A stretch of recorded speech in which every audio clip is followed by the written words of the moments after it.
రామ్ చరణ్ గారి సినిమా ఏదైతే పెద్ది సినిమా ఉందో ఆ పెద్ది సినిమాకి ఏపీ ప్రభుత్వం ఒక పెద్ద ఆఫర్ ఇచ్చింది. బంపర్ ఆఫర్ ఇచ్చినట్టే నన్ను అడిగితే కనుక. మామూలు ఆఫర్ కాదు, అది బంపర్ ఆఫరే. రామ్ చరణ్ గారికి ప్రత్యేకించి పెద్ది సినిమా గురించి, దాని గురించి అయితే మనం మాట్లాడబోతున్నాం. ఖచ్చితంగా మీ అభిప్రాయాన్ని కామెంట్ రూపంలో తెలియజేయండి వీడియో ఎండ్ వరకు చూసి. అందరికీ చేరాలి ఈ వీడియో అంటే కనుక ఫస్ట్ అయితే లైక్ చేయండి. లైక్ చేస్తే ఎక్కువ మందికి ఇన్ఫర్మేషన్ షేర్ అవుతుంది. కొత్తగా మన ఛానల్ చూస్తే పక్కాగా సబ్స్క్రైబ్ చేయండి. పెద్ది సినిమాకి ఏపీ ప్రభుత్వం ఇచ్చిన బంపర్ ఆఫర్ ఏంటంటే టికెట్ ధరల పెంపుతో పాటు రోజుకి 5 షోలు వేసుకోవచ్చు.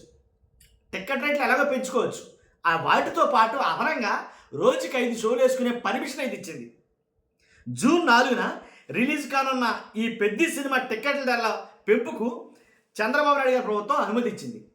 జూన్ 3న రాత్రి 8 గంటలకు స్పెషల్ ప్రీమియర్ షోకు పర్మిషన్ ఇచ్చి స్పెషల్ ప్రీమియర్ షో టికెట్ ధర గరిష్టంగా అమ్ముకోవచ్చు. దాంట్లో ఎలాంటి డౌట్ లేదు. కాబట్టి దాని మీద ఆ సినిమా యూనిట్ సంతోషం వ్యక్తం చేసింది. ఏపీ ప్రభుత్వం ఇచ్చింది. మరి తెలంగాణలో అంటే కనుక తెలంగాణలో ఏం కుదరదు. తెలంగాణలో అయితే కనుక టికెట్లు పెంచుతారు, అవి ఏం కుదరదు. ఆల్రెడీ తెలంగాణలో ఇష్యూ నడుస్తుంది. ఏదైతే టికెట్ల పెంపు అనేది ఉందో ఆ సింగిల్ స్క్రీన్ థియేటర్ల గురించి, వాటి గురించి మేము టికెట్లు రేట్లు పెంచాం. ఏదైతే టికెట్లు ఉన్నాయో ఆ రేట్లకి అమ్ముతాం. అంటే సాధారణ టికెట్ రేటు తెలంగాణలో సాధారణ టికెట్ల రేట్లు యథాతథంగానే, అంటే సింగిల్ స్క్రీన్కి 100 రూపాయలు నుంచి 150 రూపాయల వరకు ఉన్నాయి సింగిల్ స్క్రీన్లో. అవే రేట్లు ఇంకా అవి పెంచడానికి మేము పెంచమని చెప్తున్నారు కరెక్ట్గా వాళ్ళు. తర్వాత మల్టీప్లెక్స్ ఏమో 200 నుంచి 300 మధ్యలో ఉన్నాయి. వాటికి కూడా పెంచం అని అయితే చెప్తున్నారు వాళ్ళు.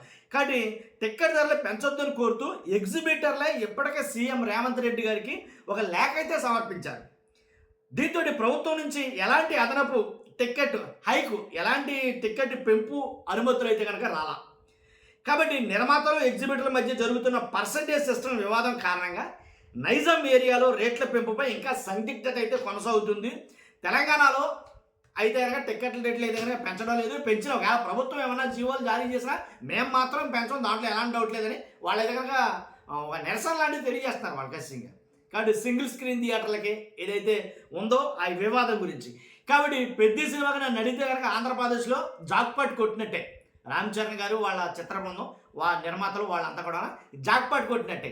ఈ టిక్కెట్ల వివాదం, అలాగే సింగిల్ స్క్రీన్ల వివాదం, వీటి గురించి మాట్లాడాలని ఉన్నప్పుడు గతంలో చూసుకుంటే కనుక గతంలో జగన్మోహన్ రెడ్డి గారు ఇలా సినిమా వచ్చినప్పుడల్లా సినిమాకి ఇలాంటి వివాదాలు కరెక్ట్ కాదు, వీటన్నిటినీ పరిష్కరిద్దాం, వీటన్నిటినీ సజావుగా నడిపిద్దామంటే సినిమా ఇండస్ట్రీకి నీ సంబంధం ఏంటి, సినిమా ఇండస్ట్రీకి మీకు సంబంధం ఏంటి, మేము మీ దగ్గరికి వచ్చి గులాంగిరి చెయ్యాలా, మేము చేతులు కట్టుకోవాలా అని అన్నారు. పవన్ కళ్యాణ్ గారు కావచ్చు, పెద్ద పెద్ద వాళ్ళందరూ కూడా కొంతమంది కావాలని బ్లేమ్ చేసి జగన్మోహన్ రెడ్డి గారిని చాలా తప్పుగా మాట్లాడారు. చిరంజీవి గారు వెళ్తేనేమో చేతులు కట్టుకోవాల్సి వచ్చింది, ఈయన దండన పెట్టడం కానీ ఆయన దండం పెట్టింది లేదు, ఇలా చాలా మాటలైతే మాట్లాడాల్సి వచ్చింది. చాలా వందనంగా చిరంజీవి గారి పట్ల అత్యంత గౌరవంగా ప్రదర్శించడం అయితే కనుక, అత్యంత గౌరవంగా ఆయన్ని చూడటం అయితే కనుక జగన్మోహన్ రెడ్డి గారు చేయడం జరిగింది. కానీ బయట మాత్రం ప్రచారం ఎలా జరిగిందంటే చాలా బ్యాడ్గా ప్రచారం చేశారు. వాస్తవంగా ఏంటంటే ఇప్పుడు ఏదైతే కొట్టుకుని చేస్తున్నారో, ఇప్పుడు సినిమాకి లేదా 6 నెలలకు ఒకసారి, సంవత్సరానికి ఒకసారి ఎలా అయితే ముప్పు దెబ్బలు పడుతున్నారో సినిమా ఇండస్ట్రీలో, అలాంటివి ఏమీ లేకుండా ఒక తాటిపైకి, అంటే ఒక విధానాన్ని, ఒక స్లాబ్ అనేది ఒక నిర్ణయం అని కొన్ని అంశాలు ఉన్నాయి. అవి కూడా వాటితో పాటు కొన్ని ముడిపడి ఉన్నాయి. కాబట్టి వాటన్నింటినీ సార్ట్అవుట్ చేద్దాం అని జగన్మోహన్ రెడ్డి గారు పిలిస్తే దాని నిమిత్తం మాట్లాడడానికి వెళ్తే కొంతమంది వెళ్ళిన వాళ్ళని తిట్టారు, జగన్మోహన్ రెడ్డి గారిని తిట్టారు. ఇలా జరిగింది. కాబట్టి ఇప్పుడు ఏం జరుగుతుందో చూస్తున్నారుగా. ఇక్కడేమో టికెట్లు పెంచుకోవచ్చు, వీళ్ళు ఇష్టం, అక్కడేమో అసలు టికెట్లు పెంచలేదు.